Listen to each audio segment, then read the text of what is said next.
Hey everybody, what's up and welcome back. If you're new here, I'm Liz, your host here at Crimes Untold. If this is your first time here, hello and welcome. This is a true crime channel, podcast, all of the above. I like to talk about some kind of current true crime, vintage true crime, unsolved, unidentified, identifieds, which leads me to the point of today. We're going to be talking about identified people that, or used to be unidentified people that are now identified. Now, if that piques your interest, I highly suggest you hit that subscribe button to turn your post notifications on to all. That way you know whenever I upload. And don't forget to like this video, comment on this video, any other video I have in my collection. I have like over 200 and something videos. I don't even know. But yeah, let's get into today's first video of identified John and Jane Doe cases of 2023. I know, I've been kind of waiting. So far, we actually have a lot of people that have been identified. If you don't follow along with like um, Authorm or different genealogical places that help identify these John or Jane Does, then you won't know. There's actually been quite a lot of unidentifieds that have been identified this year. And the biggest one we all know of is the Opelika Jane Doe. Which is a part of this video. I don't do quite a lot on her because she's been covered many, many times. Not that her case shouldn't be told time again and again due to the context of her case. But today I'm going to be talking about 5 John or Jane Doe cases that have been identified this year. Starting with number 1, a list is actually from the state I reside in. We are going to Bedford, New Hampshire with the Bedford Jane Doe. She is kind of a lesser known Jane Doe. Unless you look into states and look at their John or Jane Doe cases, you're not going to find a lot of these lesser known John or Jane Doe cases that I'm talking about. This one is basically the same. So, the decomposing body of a woman was found on October 6th, 1971. This was on a logging trail, which was a wooded area at the time, but now is actually an on-ramp for 101 or Highway 101 if you're not familiar with New Hampshire, or if you're from a different state, Interstate 101, it's a highway. And this on-ramp is to Kilton Road, and this is in Bedford, New Hampshire. So through forensics at the time, it was determined that she was a Caucasian female and that she was between the ages of 20 to 40. She had clothing that consisted of short hip huggers, size 7 sandals, and a maroon pullover blouse with lace kind of around the neck. The exact cause of death is not known, but this was being treated as a homicide.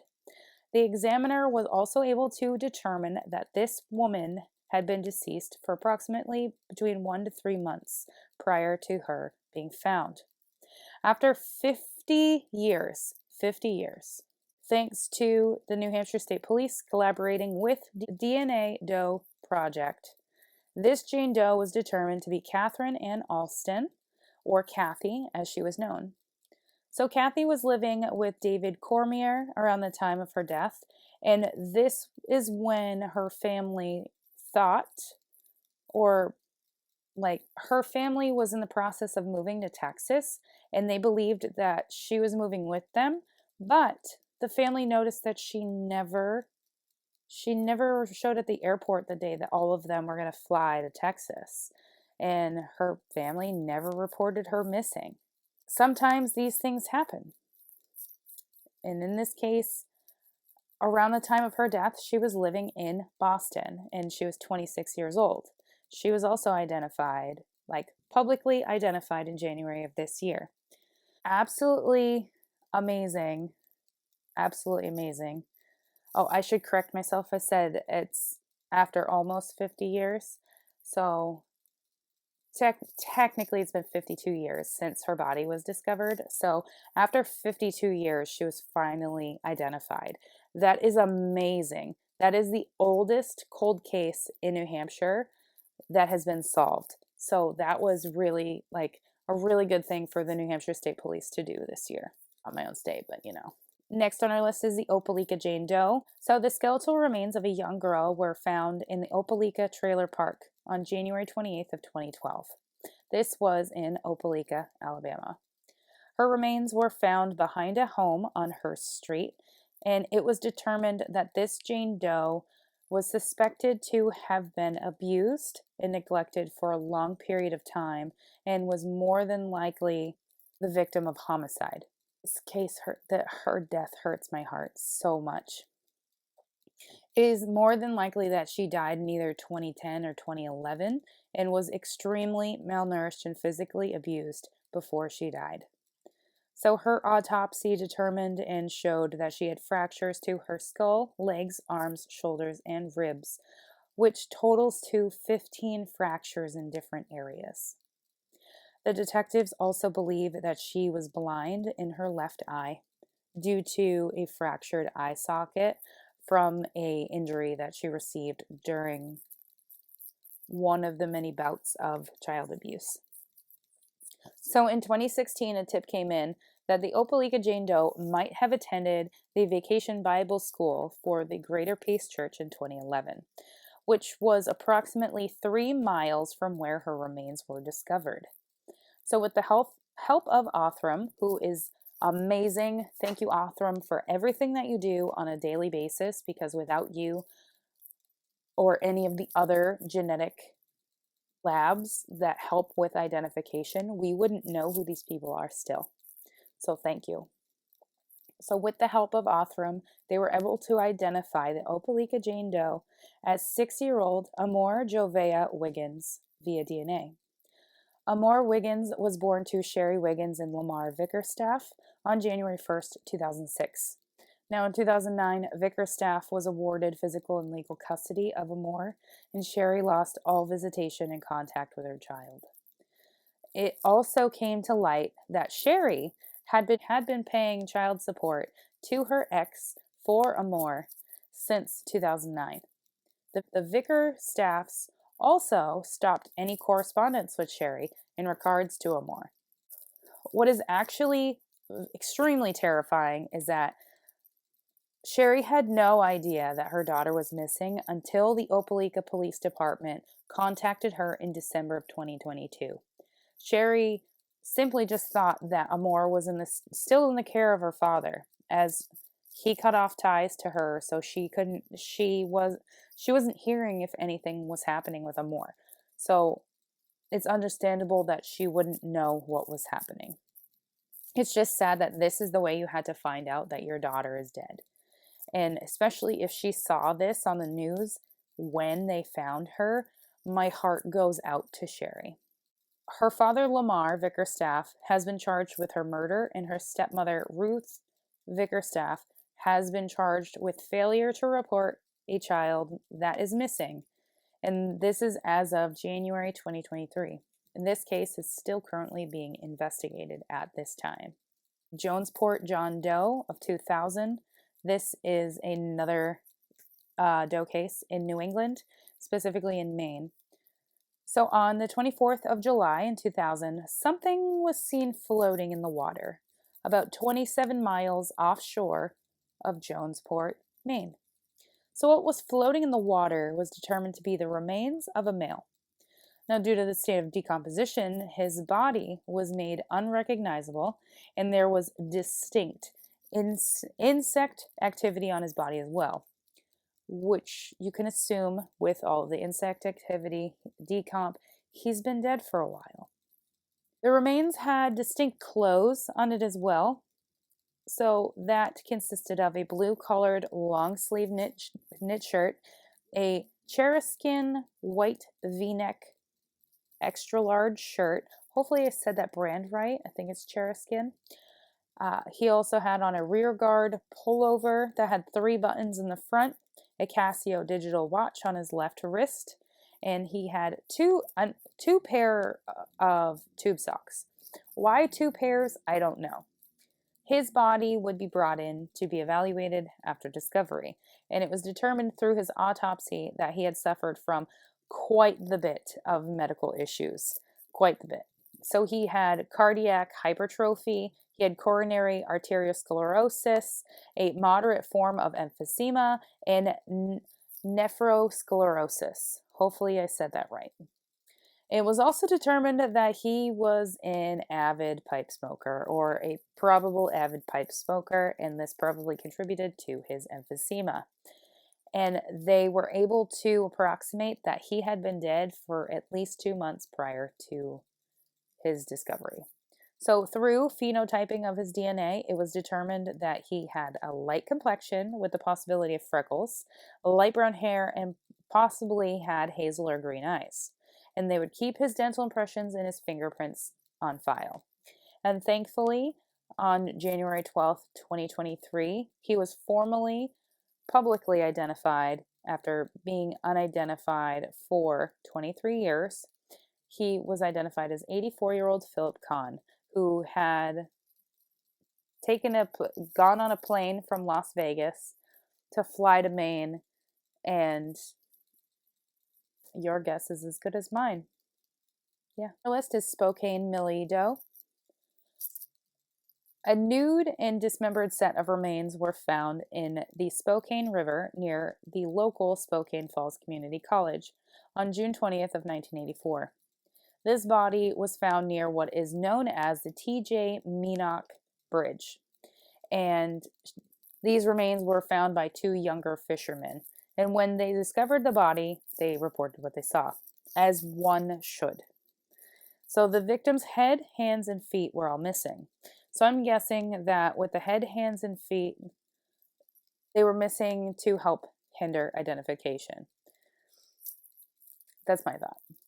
Estimates on the body were made as such of age, weight, height, and eye color and hair color were completed, and it was thought that she was in the water for only about 48 hours prior to her discovery. But due to the temperature of the water and the state of her remains, it actually was concluded that she was in the water for several weeks before her discovery. So when they did the autopsy, it was clear that there was an abundance of trauma to her body, an abundance. So where she was dismembered on her remains, there was wounds near the sites that's believed to be inflicted by a hatchet, a knife, or possibly an axe, one of those three. And due to the bruising in her vagina and a tear in her rectum, they determined that she was sexually assaulted. And upon further determination, it was clear that she was assaulted by a blunt object. She also had a piece of tape on her arm, on one of her arms. I think that this was on her arm to maybe mark where the killer wanted to dismember her, or maybe they used it as a tourniquet. My thought is that why use a tourniquet when you're just gonna dismember them? I don't know. So they did find some identifying markers on the Spokane Millie Doe that they hoped would potentially point them in the right direction of identifying her. These were such as two moles that were they were on the front part of her neck. She had scars on her knees, scars on her left bicep. She was approximately between 25 to 35 years of age. She weighed about 130 pounds. She was about 5'7" in height, more than likely. They believe she was a blonde. This was determined due to her body hair. Based on her torso size, they believe she was a medium build. And they found evidence that she had given birth to at least one child at one point in her life, possibly more. And because of her dismemberment, obviously, like I previously mentioned, I believe this was to delay her identification because it's entirely possible that she probably knew her killer and and the killer knew her very well. It's quite possible. So after the discovery of this Jane Doe, there was another woman. Her name is Debbie Finnern, and who was discovered or found within close proximity to our Jane Doe within a few days of one another. It is speculated that these murders are connected, but there has never been anything clearly tangible to connect them together. Investigators also believe that this murder of our Jane Doe is quite possibly not the first murder by her killer. What I mean by that is because the way she was murdered, it's entirely plausible that this killer has killed before. So dismemberment is not something that any person just out of the blue does to kill somebody. So in my mind, this is not a virgin killer. This is not a first time kill. This is somebody that has done this before because they know exactly how to dismember and toss away this person, which it sounds really rude because I mean, it's a human life that we're talking about. So about a month after the discovery of her torso, there was a hand that was found near Rimrock. This decomposing hand was found by a dog, and this dog then brought it back to its owner. Unfortunately, it wasn't a game of fetch that, you want to play with your dog. So they thought possibly that this hand belonged to our Jane Doe, but when it was sent to DC for further examination and fingerprinting, somehow this hand was lost. Like the best parts of true crime, the hand was lost. Thus, we are not able to examine it any further. Yay. So after this case of our Jane Doe goes cold, we wouldn't see anything until 1998.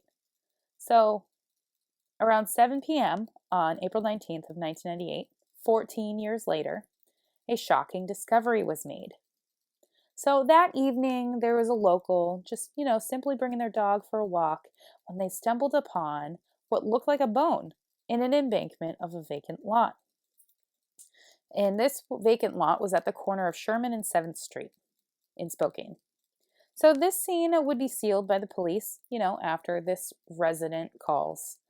And they began to investigate. So what this person saw was actually a human skull. And it was thought that this skull potentially was a victim of Robert Lee Yates. Robert Lee Yates was a serial killer that was active in the Spokane area around this time period. It also was, just a side note, it also was thought when she was first discovered that she possibly was a victim of, I think it was the Green River Killer, but she was not. So this lot had been vacant since 1989. And the reason for that is the building that was there was demolished. And that was the Sharon Temple Christian Methodist Episcopal Church. What a mouthful. That's what used to be there. So the police would then go into looking possibly if the skull was dumped there after the demolition of the church. And then they look into, well, what if it's somebody that was interred there that used to go to church there, that was interred in the crypt? But they couldn't corroborate this. They didn't reveal anything by looking into this. This lot in particular was cleared by volunteers occasionally, and the last time it was cleared was in the fall of 1997. So whoever dumped this skull there dumped it quite recently, because they would have found it in 1987. So in March of 2000, this skull would be confirmed that it belonged to the torso that was found in 1984. This would be matched via the wounds on the two vertebrae that was still connected to the skull. But to be sure, they wanted to have DNA testing done. So what they did is they exhumed the torso, and then obviously they have the skull. So what they did was they had a detective on the case that was basically with the skull in transport to, unify the pieces and have them tested. So this detective at the time, his name is Don Guise, and he actually had she's a fifth grader. He had his daughter with him. And during the transport, his daughter said, well, there's another person in this room, so we need to give her a name. So she named her Millie. So this Jane Doe, that's why she has a name, Spokane Millie Doe, because she was found in Spokane, and then this lovely young girl decided to give her a name, which I think it's so cute that this little girl, under the most bizarre of circumstances, is with our Jane Doe and her dad, and she just decides to bestow this woman who hasn't had her identity in years a name. I find it heart touching. I don't know. It's just me. I'm weird. So this transport to bring the remains together would help the identification process. So they would extract DNA and they would sequence her genome, and this would be uploaded into the unidentified database. So in 2006, they would go on to take the tape that was on her arm and they would process it in hopes of maybe finding the killer's DNA, but nothing came of that, unfortunately. In 2007, they would publicly release an updated facial reconstruction of her, and this was released in a local newspaper called the Spokane Review. And at the time, in 2007, Spokane Millie Doe was the only unidentified female murder victim in Spokane County as of 2007. She was the only one. Flash forward to September of 2021. So her lovely samples of her remains were then taken and sent to be sequenced and run by Othram. And they were quick to be able to determine and build a DNA profile. They then were able to narrow down her identity. And with this, they also were able to narrow down and build a list of potential familial members. And with the help of the police department of Spokane, she was identified as Ruth Bell Waymeyer. She was never reported missing due to her transient type of lifestyle, which is unfortunate. But she was married at the time of her murder to her second husband, and he went by the name Trampus D.L. Vaughn, but that's not actually his real name. He is considered a suspect in her murder because he never reported her missing, but we won't know anything from his mouth because he died in 2017. There is no other suspects in her case right now as they continue to investigate, but at the moment they are focused on not only on figuring out who killed her and who she is, but they also want to figure out who her child or children are, or the ones that she possibly had in the year or 2 years prior to her death. I will say too, upon my research about her case, her first husband is cooperating fully with the police. So that's very nice that he is involved in trying to figure out what happened to his ex-wife. But that, my friends, is unidentifieds that have now been identified as of 2023. I hope you guys enjoyed, and I will see you guys in my next video.